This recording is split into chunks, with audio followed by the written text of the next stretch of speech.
Hey guys, how's it going? It is that time of the year again. It is time to talk about my 10 favorite movies of 2025. As we do every year, if you want to jump straight to those rankings, you can go to this timestamp in the video. But if you are keen to stay for just a minute more, I'd love to reflect on the year that was. 2025 was a huge one for me personally. You might notice my surroundings are a little bit different, and that is because I have moved to a brand new apartment in a brand new country. The channel will remain active though, and we are approaching 8 years. So if you have stuck around for any of those 8 years, I don't know what to say. I am so grateful. The best thing I can say is thank you. 2025 was also a huge year for movies. We had the massive success of Ne Zha II over in China, the Trump tariffs on movies over in the US, the launch of the brand new DCU, the surprise viral success of K-pop Demon Hunters, and of course the biggest development of them all, the acquisition of Warner Brothers. And amid all of that, so many great films. I have to say, this year's list was one of the hardest to create. I had to cut out so many great movies.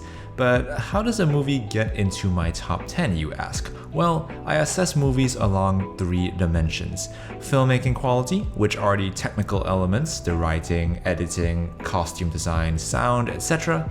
Emotional impact, which is how much the movie resonated with me and whether it made me laugh, cry, or just have an all-round good time. And rewatchability, would I choose to rewatch this film over another if I had the choice? Alright, let's start with the rankings. We start first with honorable mentions, and I've reverted to just 3 this year. They are The Naked Gun for its revival of the spoof comedy and its endless rewatchability, Familiar Touch for its tender portrayal of agency in a world of aging, and Train Dreams for its gorgeous cinematography and its meditation of hope and grief. My father is a very difficult person. If you want to find a filmmaker who is completely in tune with how human beings are, the messiness, the happiness, and the hope, look no further than Joachim Trier. Sentimental Value feels like a rainy Saturday afternoon. It is sad and gloomy, but authentic and hopeful. This is an incredibly layered film. It centers around a pair of sisters in Oslo who are dealing with their previously estranged father, an absent father who is now looking to re-enter their lives. It's a movie that is balancing many ideas at once: the trauma of broken family connections and the walls we put up to protect ourselves, the question of reconciliation and the ways we communicate what we want to the ones we love. It talks about our relationship with the performing arts, filmmaking, and even has a thing or two to say about the movie industry. Imagine all of that, but with an amazing cast that is able to bring sensitivity and gravitas to every word of the script, while injecting a surprising amount of humor to the mix. If you like family dramas minus the melodrama, this movie is for you. Where were you? Where was I? I specifically told you where I was. Probably one of Paul Thomas Anderson's most accessible movies, one battle after another takes the theme of revolution and turns it into this epic saga, the likes of which I've never really seen before. It's big, it's bold, it's beautiful, it's got Leonardo DiCaprio at his usual best, but also a show-stopping supporting performance from both Tiana Taylor and Sean Penn. It's a compelling look at the fight against bigotry and how it will sadly continue to last generations.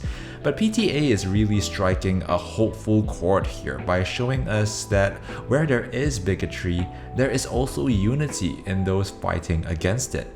And although I'm personally quite far removed from all the crazy things happening in America, the sheer scale and quality of this film helps me appreciate why this is one of the must-see films of 2025. 그 두 분이 사라지셨어요. 어떻게 생각하실지 모르겠지만 As someone who has recently changed careers, Park Chan-wook's latest film, No Other Choice, just hits different. An insanely entertaining film starring Lee Byung-hun as a guy who's so desperate to land a job, he goes to great lengths to ensure he is the best candidate.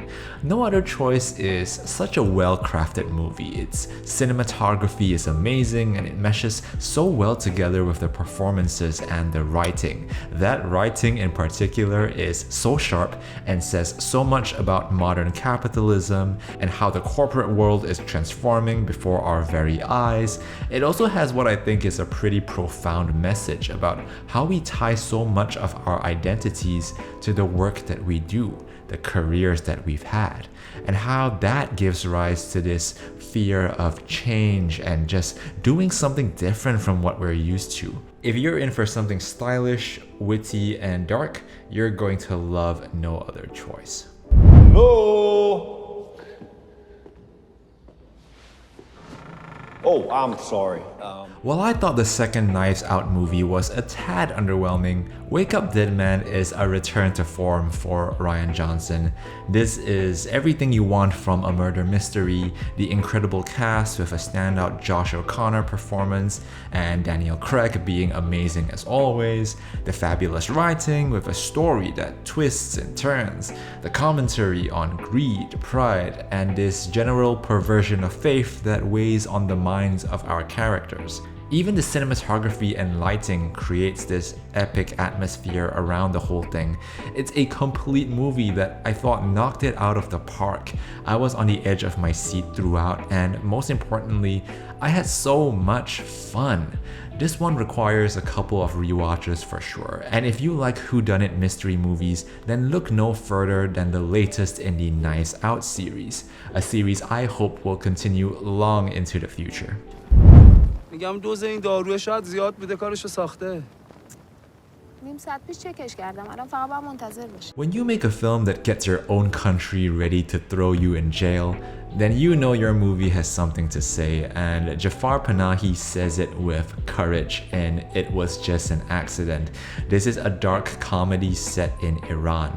This follows a mechanic who kidnaps a stranger, believing him to be someone who tortured him in an Iranian prison. If I think of the most creative screenplays of 2025, this is definitely up there. This is a film that constantly leaves you guessing where the story is going to go, and where it starts versus where it leads you by the midpoint of the film was so unexpected it actually made me laugh out loud in the theater. It's a surprisingly funny movie, especially considering it deals with some pretty heavy ideas, themes of loss, revenge, and above all, a question about what true evil might look like. The fact that it was made in secret and has the production value of an Academy-level project is itself a staggering achievement in cinema, and its ending, damn, it is one of the most memorable ones of the year.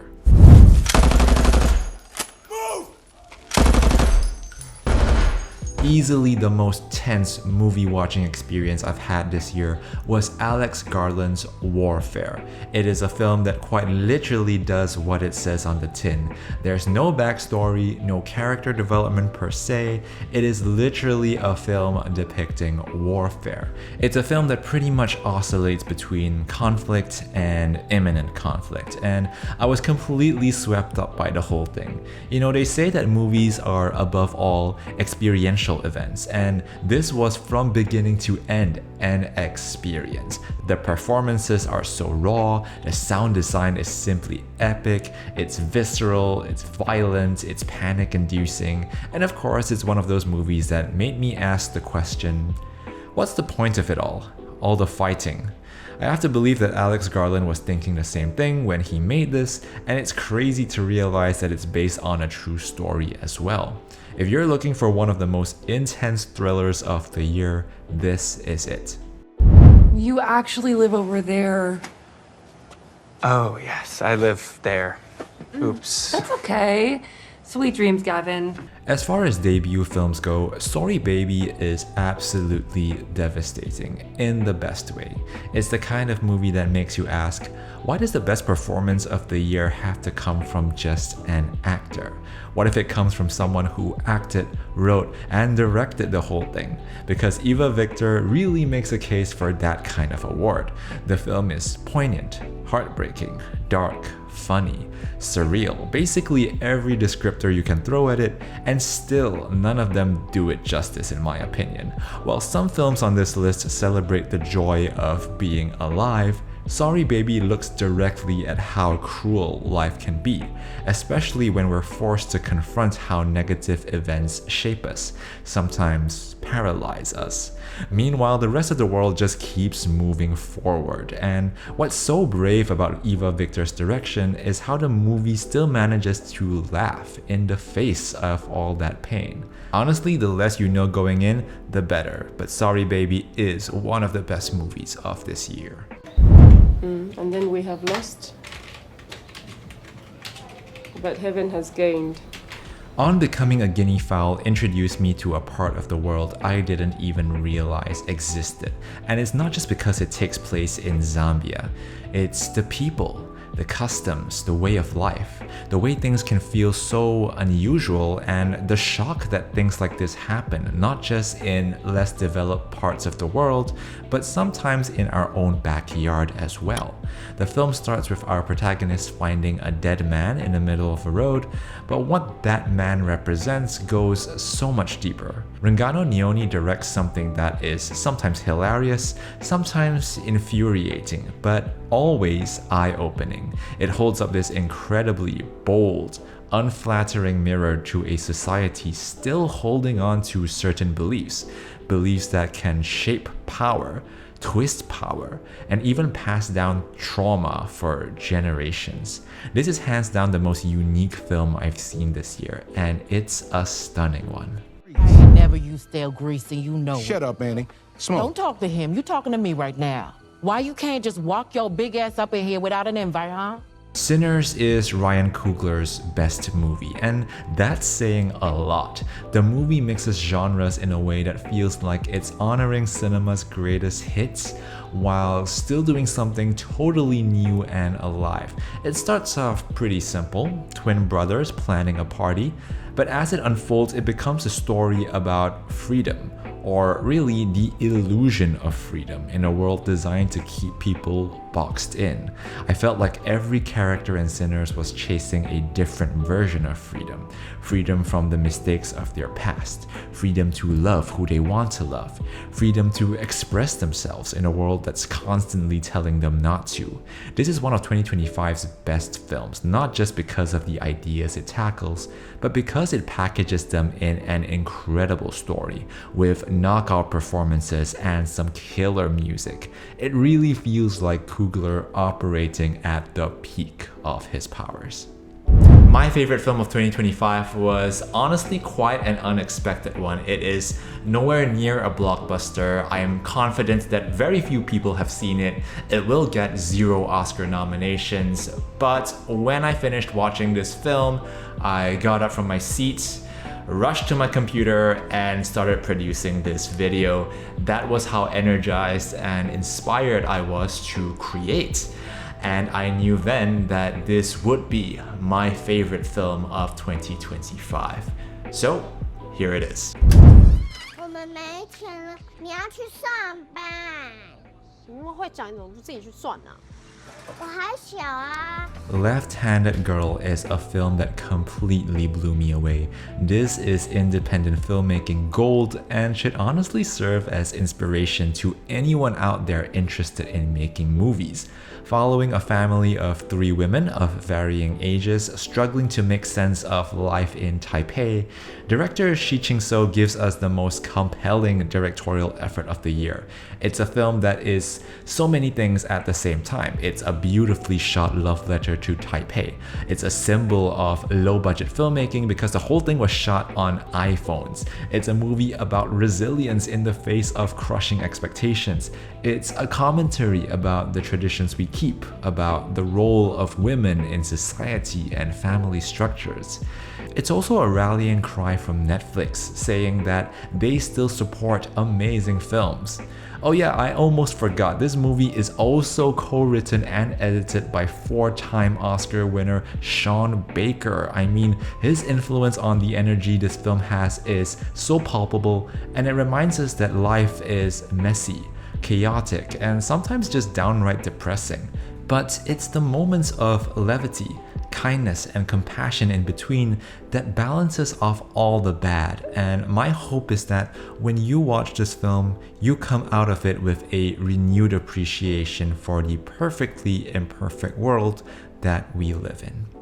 And there you have it, those were my top movies of 2025. I am more excited about what you think are the best movies of 2025, so share your thoughts in the comments below. I'd love to see them and start a discussion. We are once again at the end of another year, so wherever you're watching from, I want to wish you an incredible 2026.